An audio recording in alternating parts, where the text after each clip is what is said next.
I want to thank everybody involved, led by the Senate President, the Speaker of the House, to make sure we had bills that were positive and appropriation that were positive for all families in our state.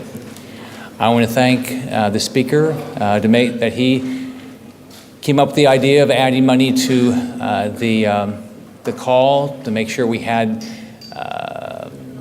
money for the dike, which I think is very important to families all across our state. I want to thank the Speaker and the Senate President for making sure that we appropriately spent money for our higher education institutions and reviewed that very closely to make sure we spent the money well. I'm excited to travel the state and brag about what got accomplished in this special session. I know everybody worked hard and everybody's excited about the end result.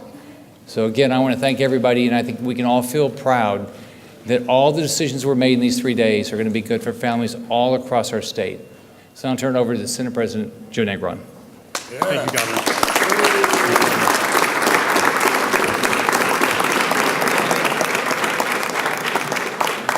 Thank you, Governor. And I'd like to begin by thanking Governor Scott for his extraordinary leadership on us being able to get Senate Bill 10 passed into law. And Governor, thank you for the incredible bill signing ceremony that you did near the lake in the Glades community. And when the history of Florida is written, Governor Rick Scott is the one who will get credit for signing into a law the beginning of the end of the discharges that ruin the estuaries east and west of Lake Okeechobee. So Governor, thank you for that, and we appreciate the opportunity to work with you on the restoration of the dike as well. I believe that's an issue that the Senate will continue to address next session, and we appreciate the work that you've accomplished with our President to make that a partnership between the state and federal government. I also want to thank Speaker Corcoran and Governor Scott for their commitment in higher education.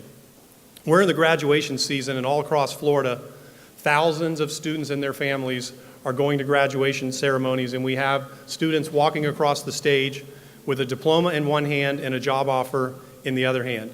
And that's because our universities and our state colleges are an integral part of economic development and vitality in Florida. And Governor, thank you. You were the first at the Education Summit that you did in Orlando to say that we are going to pay for Bright Futures for summer so that we can help our students graduate in 4 years. And we thank you for that vision, and we thank you for working together with us to accomplish so much in higher education so that students have the opportunity to further their education and to get great high-paying jobs.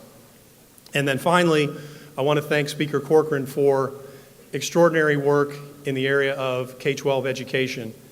All of us are committed to parental choice, to making sure that every student has the opportunity to learn in the environment that's best for their student.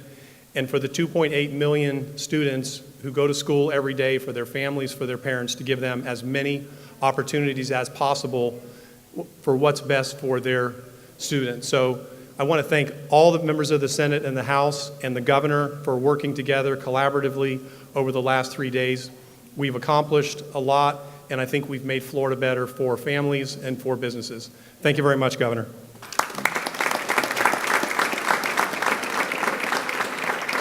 And it's now my privilege to introduce my colleague, the Speaker of the House, Richard Corcoran.